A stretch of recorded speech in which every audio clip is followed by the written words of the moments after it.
We are going to teach you about structure naming and structure making of alkanes, including alkyl and alkyl halides. Let us first identify what are alkanes.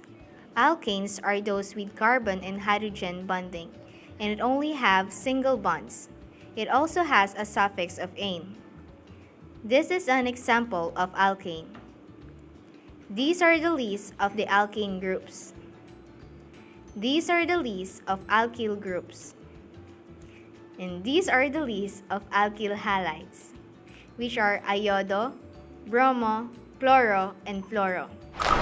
Let us go to structure naming. Here is a nomenclature for you to look at if you want to. We are going to name a structure which is alkyl and alkyl halide.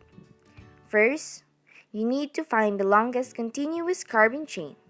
Here, the longest carbon chain is 6. The longest chain is also what we call the parent chain.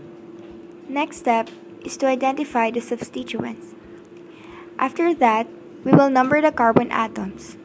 We will start counting to the side which has the nearest substituents. In this case, we will start at the left side. This time, we will arrange the substituents in alphabetical order. Separate the numbers and words using a high pen and use comma to separate two or more numbers. We have 3-bromo since bromine is attached in the third carbon atom.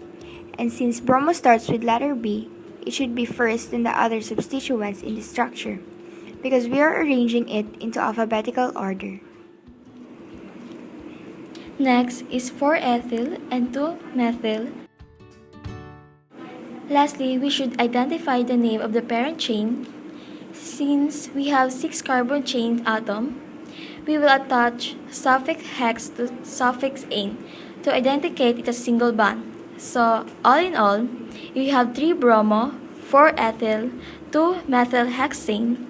There is no space between methyl and hexane because the name should be arranged in one word only.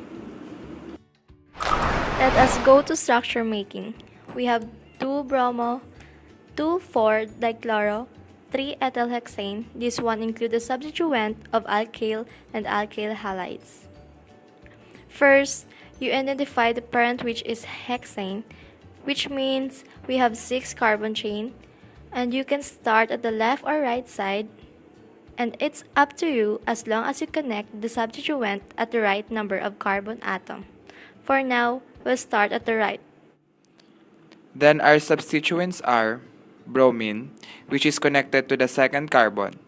There are 2-chlorine, which is connected to the second and fourth carbon, and ethyl, which is connected at the third carbon atom. This is now the time that we number the hydrogen. We know that carbon atoms are only capable of having 4 bonds. In the first carbon atom, the number of hydrogen is 3.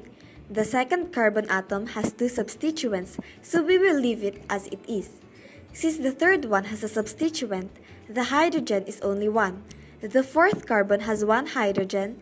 Since the fifth carbon has no substituents, it will have 2 hydrogen. Last, the sixth carbon has 3 hydrogen. Make sure that the lines are attached to the carbon atom, not to the hydrogen. We hope that you have learned something. Once again, we are the Group 4. Thank you for watching!